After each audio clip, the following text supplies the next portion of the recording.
Last week I went to see my mum in the English countryside. But instead of actually spending time with her, I shut her out of her room and caught up with my old pal Ahmed instead.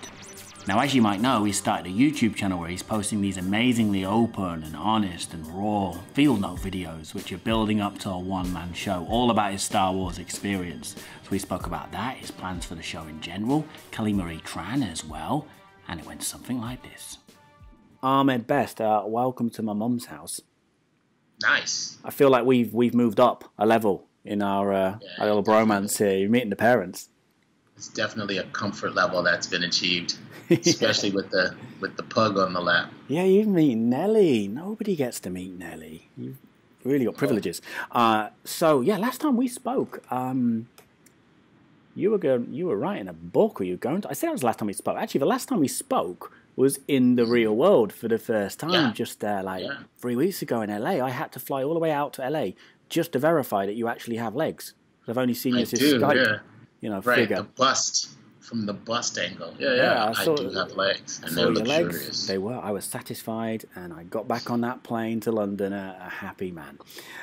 So yeah, that was the last time we spoke, but that was kind of, off the record, chatting about life in general. But last time we spoke, sort of Star Wars and work stuff, you were writing a book about your Star Wars and Jar Jar experience, but since then that's become a one-man show. Yeah, a one-man show is something that I've always wanted to do, and I had all of this information, and I had a lot written for the book, and I felt like there needed to be some kind of a performance element to it because I'm a performer and I like to perform.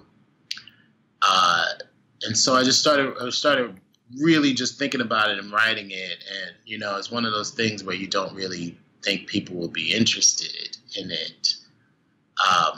But what I want to do is I want to get whatever audience I might have for the show or the book involved. I've always been interested in interactive, just theater in general, and just things that involve audience from the Stomp days. Stomp was all about involving audience and breaking the fourth wall and communication, and I don't know why that has to stop. So I wanted to bring everyone who was interested in now before it's on stage, because I want everybody to be a part of this thing, and you will be a part of it as well when it gets. So I just decided to do that now. Yeah. So in what kind of way? In terms of, I know you've been tweeting out about it. You're posting the field notes on your new YouTube channel as well, which I'll put a link to in the description of this video. But in what kind of way are you looking for people to get involved? Well, I really want to. A couple of ways. One, I want to talk in a very open and honest, unfiltered way, because I don't feel like I've done that. I feel like that's been done for me for a lot of years, and I'm not interested in that. And I want to talk about process. Like, I really love the idea of process and how it works. And I know a lot of times when people start doing things, they go, well, how do I get from A to B? And a big deal in Hollywood is to keep the A to B process a secret. And I don't appreciate that. And the reason why I don't is because regardless of how you get there will always be things that appeal to different people for different reasons. And I don't think process should be a secret. So I started posting field notes. I wasn't going to post field notes. I was just going to kind of use it for me and then release it after the show came out as like this making of kind of joint, but I decided against that for no particular reason other than I just wanted to share this thing. And I've always been very private when talking about Star Wars. And it's really time for me to get this like Star Wars weight off my shoulders. You know what I mean? I've let it define me rather than me define it. So a lot of things about this show is about me kind of taking back my power from the Star Wars universe and not being just being more than just a footnote, as well as talking to Star Wars fans and people like they're people, and not like they're this homogenous mass of angry wannabe Jedis. You know what I mean? I know you, so I know the show will be fun. There'll definitely be an element or two or three of comedy within that show. Yes. But is this also inspired by the times that we're in? Because obviously you went through your thing. But I would say that toxic fandom is probably bigger and viler than it's ever been. You know, now. It's not inspired by the times because the times never changed for me. You know what I mean? Toxic fandom started in 97, really, when we were shooting the prequels and everybody hated it. And I remember before the prequels came out, there was a comedian who has since kind of departed. His name was Chris Kattan. He was on Saturday Night Live. And like a week before the movie came out, he was on a late night chat show. And he was like, Jar Jar Binks is going to ruin the movie. It's going to be terrible. It's going to ruin the movie. And he said that before the movie even came out. Right. So already I was being really just the whole idea of toxic fandom started back then, like 97 when we started shooting, in 99 it ramped up towards the opening of the film. There were so many people who really wanted it to be bad and for George not to succeed in making it. So the times right now aren't any different from the times that were then. It's just easier to get access to your opinion because of how social media is working right now. Back then it was on the street and it was in accredited publications, which hurt my career even more because I became poisoned. What's happening now with Kelly, or Luan, I should say, is she is in a time now where, as a woman and as a woman of color, she really can take back her power in a very powerful way. And I'm really happy that she's doing it because A, it's necessary, and B, it's just a wonderful time, especially for women, to be able to say, you can't do this to me, right? And I am in control of how I'm seen. I am in control of how I'm reacted to. And the best thing that we can all do for people like her and for all those dealing with this toxic fandom right now is hire them. You know, give her a job. It's very easy to say, oh, toxic fandom is bad, but you have to put your money where your mouth is, right? Toxic fandom can destroy people, right? So everyone who has the power, don't let it happen. Hire her. She's a fantastic actress. Hire her. She'll certainly be in the next Star Wars, and I hope her career goes on and on. After that, I mean, Lucasfilm and Disney, they're certainly supporting her. They're not dropping her over it, so that's a good thing. Yeah, it's positive, but they can be louder, I think. You know, she shouldn't have to defend herself by herself. That's a lot to ask a young person to do. That's what I was asked to do, right? Not just age, I suppose. You and she have both entered a world that you can never prepare yourself for, you know? Yeah. Being part of Star Wars. Mm-hmm. So without help, where are you? You're lost. Exactly. You're lost. You're alone. And they have these big machines, you know? Disney has a publicity department. Lucasfilm has a publicity department. They can fight with her, you know, and should, and probably will. You know what I mean? It's precarious because you need an audience, but yet and still, you don't make change by doing incremental moves. Sometimes change takes a big move. Yeah, sometimes it takes some big risks, and it's scary and it's frustrating, even for an entire conglomerate like Lucasfilm or Disney, right? They should put Rose Trico in, the animated series. They should give her a video game. They should do a backstory. They should have her comic book. They should have her origin story. Like, there are so many things that they can do to make sure that this strong. I mean, she's the first Asian female with a lead role in Star Wars, right? Do something about it. That is a wonderful opportunity.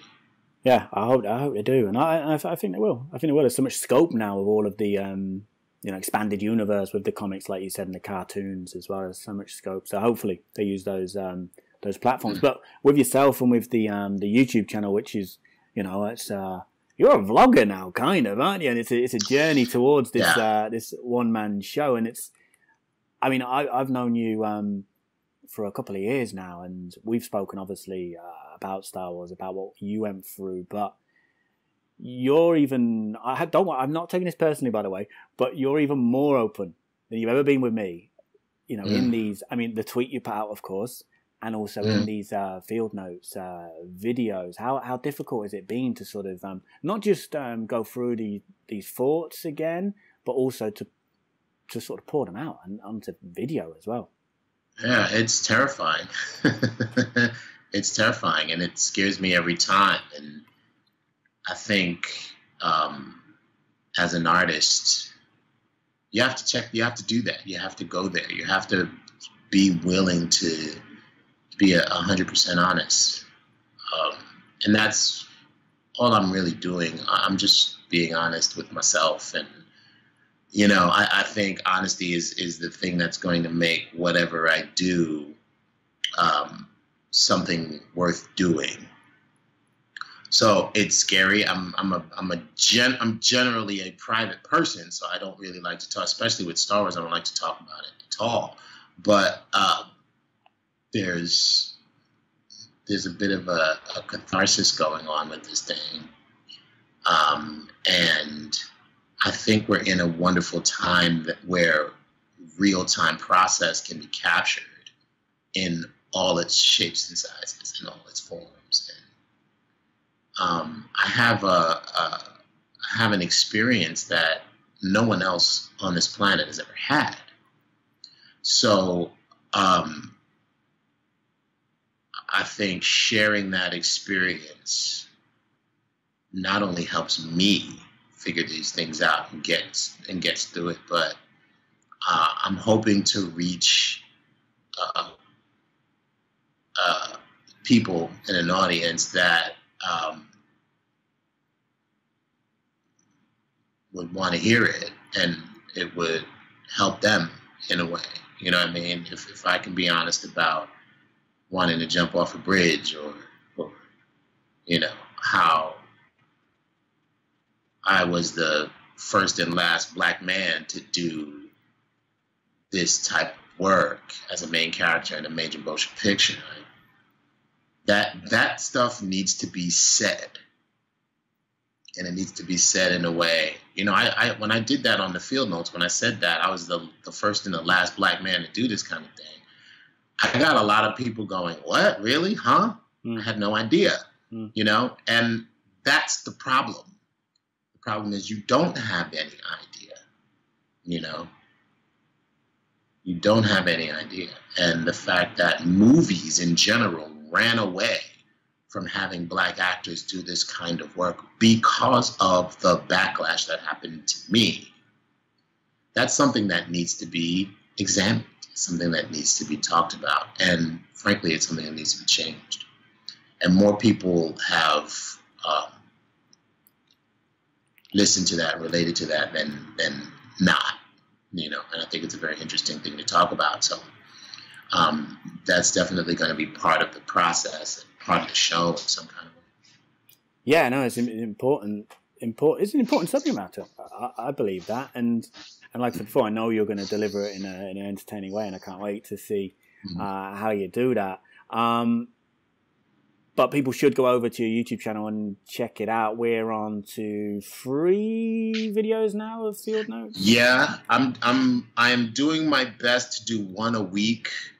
until the show opens, which I'm hoping is in a year's time. We'll see. And is this going to be, I know it's early days, it's saying a year away, is it going to be a show that sits in one venue and we come to you, or are you going to come to us? I don't know. I'm hoping that it can do both. Yeah. It could be in a venue for a minute and then it will go. Because it's just me, that might be a little bit easier to do, but I don't know. I'm really in the early stages of working it out. I don't know what it's going to be. And I talk about that in the field notes as well. I don't know what it's going to be. My YouTube channel is Bison. I pronounce it Bison. What's the idea of that? It's an acronym for Best Innovation Story Network. Okay. Sorry, I've been attacked by a second pug. Nice. Very, very cute pug. Some serious multitasking going on. Yeah, Bison. Yeah. Bison, Best Innovation Story Network. And what I'm hoping is I'm not the only one that's going to end up on the channel. I'm looking for innovative ways to tell stories. And I want to create a network of people who tell stories in innovative ways. And that's what Bison stands for. And it's extremely personal. That's why it says tell your story underneath it, because your story, your narrative, who you are, is what's important, not who you're assigned and not who people say you should be. And that's something that as artists we all struggle with, So there's a bigger plan for the channel beyond the show, even. Yeah, I mean, I'm using the show to kind of springboard the channel, but the channel, I'm kind of defining the channel as I go. You know what I mean? Like the field notes were the first thing on the channel, and it really is this whole idea of telling my story. But I've done a lot of things that have never come out because of, contracts in different situations. So I have a wealth of material that I've either produced, directed, or written that just isn't anywhere. And I just don't like that. I want stuff to come out. So I'm going to start putting some of the archive stuff that I have on the channel as well. And one of the first things that I'm going to put up there after a couple more field notes is this series I did called Dinner at Lola, which had a whole bunch of people in Hollywood talking about exactly what I'm talking about in the field notes, not just what they're doing, but how they got there and the frustrations behind it. I have an episode where Seth MacFarlane, and this was done like maybe 2 years ago. Yeah, you were tweeting about it when your Instagram posting. I remember. Yeah, I have pictures of it on my Instagram, but the show never came out because the contract fell through with the distributor. But there's some things on that show that are just so amazing that I think people would really benefit from. And when you see Seth MacFarlane talking about how scared he is, and this is before the Orville came out, how scared he is to do something like the Orville, and really talk about how nervous he is because he's never done anything like this before.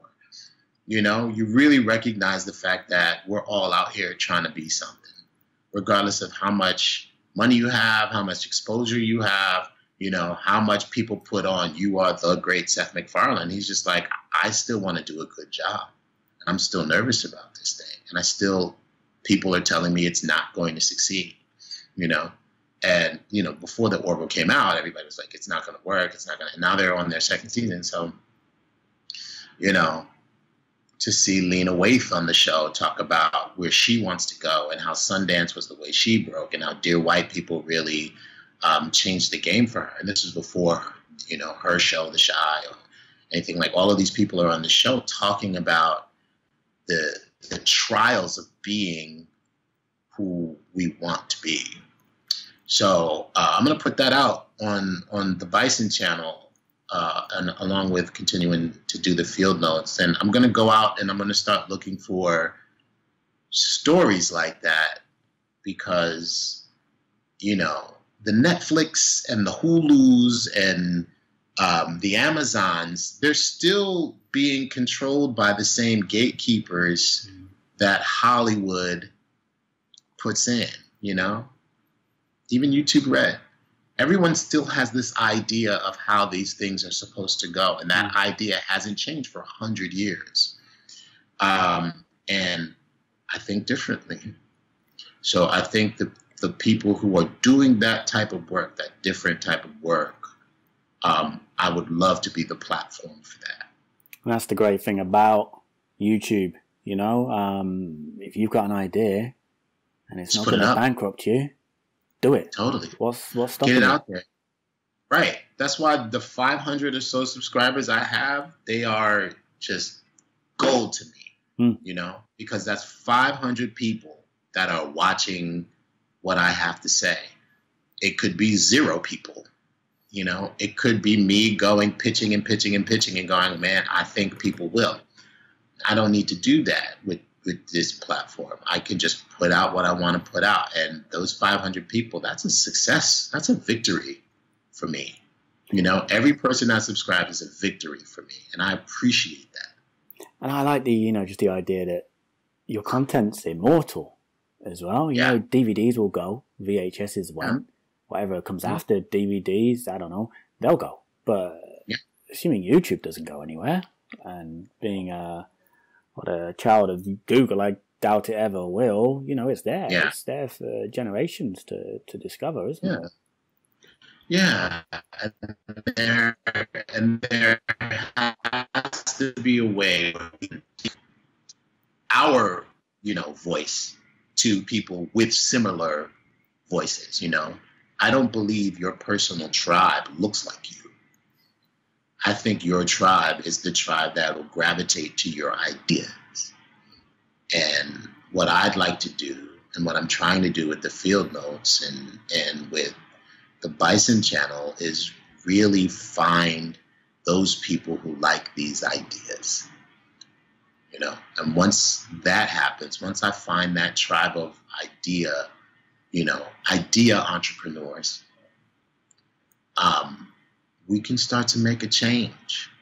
You know, change doesn't come by sitting around. You got to get up. You got to get in the game. It's true, man. It's true. You know, now there's no excuse. If you're a creator, any kind of performer, there's no excuse just to sit there and wait for the phone to ring. You know, you can get out there. You know, you can do it on your phone. And that's one thing I've loved about the field notes so far. It's so raw. You know, it's literally you handheld. I'm right in saying, I think, with your phone. You're doing a portrait as well, social media vibe, portrait. Yeah. And it's just so raw, not just, you know, the content, but also the way you're, you know, telling the story as well. Yeah, I mean, I do it, I write, and then I talk in the field notes about what I just did. So whatever I'm feeling at the moment is what's going to come out. And I only edit it for time, you know what I mean? Because I don't want them to be too long. And there are a lot of quiet moments because I'm thinking. So I just cut out those quiet moments, but I'm not censoring myself. You know, and it's straight up. It's super simple. It's on my phone. I'm not using any fancy cameras and lighting and shit. I look terrible. You know, there's one that where I'm just fucking in tears, bawling because one of my mentors passed away, and I'm talking about that, and it's all just, you know, me just being me and trying to be honest with people. You know what I'm saying? Like this whole celebrity culture bullshit where everybody has to be perfect and, you know, eyeliner and full lips on a yacht. It's terrible for me. That's just not who I am. And I know there are a lot of people out there who that's not who they are either. I just want them to know that you can make shit. You know, you can make things from your brain and put it out there and find your tribe.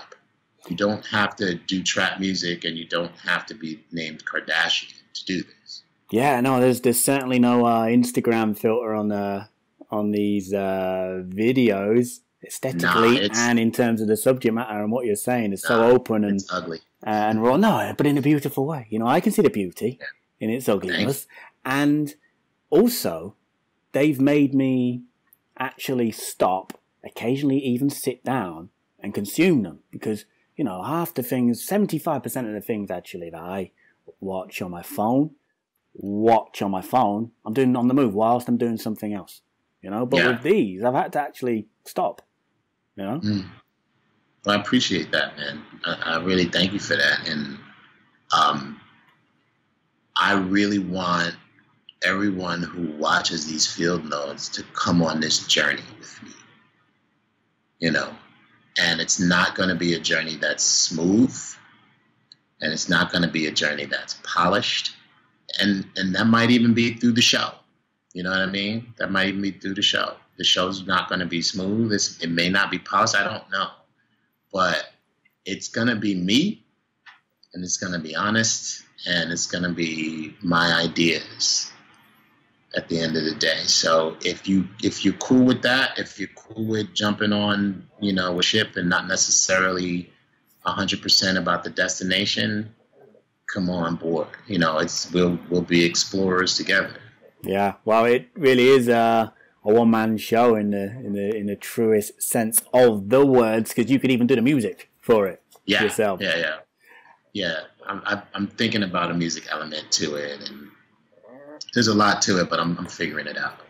Well, I encourage anyone watching this video to head over to your channel, Bison, and I'll put a link in the description so people can find it nice and easy. And yeah, there's free videos, but there's a lot in those videos, short videos. You know, we're looking at sort of 10 minutes, and we won't go into them now. But just to sort of tease people, you talk about Andy Serkis, and there was a Liam Neeson story, which really surprised me. You know, and I think it surprised you. Listening to you talking about it. I was shocked about that one. But yeah, we'll let people go to your channel to find out what that's all about. Yeah. But and let's chat a little bit further down the line, mate, and get an update on how things are going. Yeah, we'll do. Absolutely. Ahmed, well, thank you. I need to release my mum now, so I basically sort of locked her out of this room in her house. Please. I'm visiting in her house. A few days. Release your mother. Release my mother from the cupboard. Yeah. Yes. So I guess it's bye from Nelly as well. Bye, Nelly. And I'll chat to you soon, mate. Thank you. Yeah. No, man, my pleasure, Jamie. Take it easy. Hit the link below to see Ahmed's field note videos and subscribe to his channel. And while you're at it, why not give this video a little like?